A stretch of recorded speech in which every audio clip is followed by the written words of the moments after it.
আসসালামু আলাইকুম। আলহামদুলিল্লাহ, দেখতে দেখতে আমাদের দ্বিতীয় ছাগলের খামারটি তৈরি হয়ে গিয়েছে। গত বেশ কয়েকদিন যাবত আমাদের খামারের কাজ চলছিল, অর্থাৎ আমরা যে নতুন খামারটি করেছি সেখানে এই ছাগলের ঘরের কাজটি চলছিল। যেহেতু ওই খামারটি আমাদের বাড়ি থেকে প্রায় 7-8 কিলোমিটার দূরে, তাই প্রতিনিয়ত আমাদের সেখানে যাওয়া হয় না। মিস্ত্রির গিয়ে সেই কাজগুলি করেন এবং মাঝে মাঝে গিয়ে আমরা সেই কাজগুলি দেখে আসি। তো বৃহস্পতিবারের দিন আমাদের এখানে গরু ছাগলের হাট থাকে, তাই আমরা ওই খামারে যাওয়ার আগে আমাদের হাট থেকে ছাগলগুলি দেখে যাচ্ছিলাম যে কি পরিমাণ ছাগল উঠেছে এবং কেমন ছাগল এখানে পাওয়া যাবে। যেহেতু আমাদের একটা ছাগলের খামার অলরেডি তৈরি হয়ে গিয়েছে, ওই ছাগলের খামারে আমরা এখনো পর্যন্ত ছাগল উঠাইনি। ভাবতেছিলাম যে 2টা খামার একসাথে রেডি হলে তারপর আমরা ছাগলগুলি আস্তে আস্তে এখানে উঠানো শুরু করব। তবে আমাদের বাড়ির এখানে যে ছাগলের খামারটি আছে সেটা আপনারা জানেন যে অনেক আগেই আমরা তৈরি করে ফেলেছি, অর্থাৎ সেটার কাজ সম্পূর্ণ শেষ হয়ে গিয়েছে। সেটার মধ্যে 2টা ছাগল আমরা রেখেছি আলহামদুলিল্লাহ। তাই হাটে আমরা নিয়মিত যাতায়াত করি এ কারণেই যে কোনো ভালো ছাগল যদি আমাদের চোখে পড়ে বা পছন্দ হয় তাহলে আমরা হাট থেকে কিনে নিয়ে আমাদের নতুন খামারের যে প্রথম খামারটা আছে সেখানে আমরা তুলে দেবো ইনশাআল্লাহ। তো দেখতেই পাচ্ছেন আমাদের এই ছাগলের খামারের কাজটি খুব সুন্দরভাবে এগিয়ে চলছিল, কিন্তু এখানে আমাদের অনেক কাজ করা এখনো বাকি। যেহেতু নতুন আমরা এখানে এসেছি, এখানে অল্প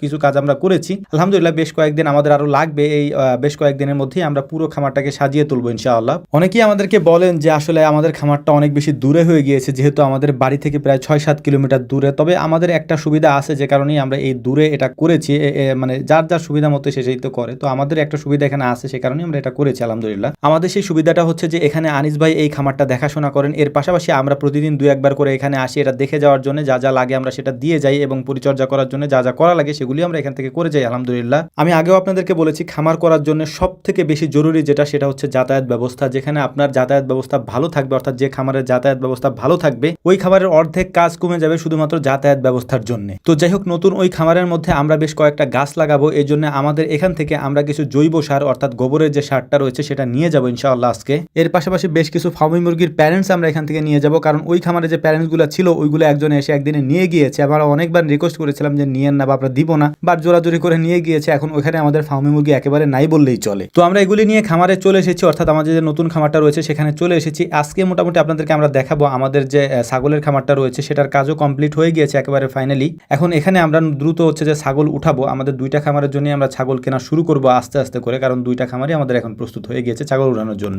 ছাগলের খামার তৈরি করার আগে আমরা এখানে কয়েকটা খামার তৈরি করেছিলাম, অর্থাৎ ছোট ছোট কয়েকটা চেম্বার তৈরি করেছিলাম এখানে মুরগি কোয়েল এগুলি রাখার জন্য।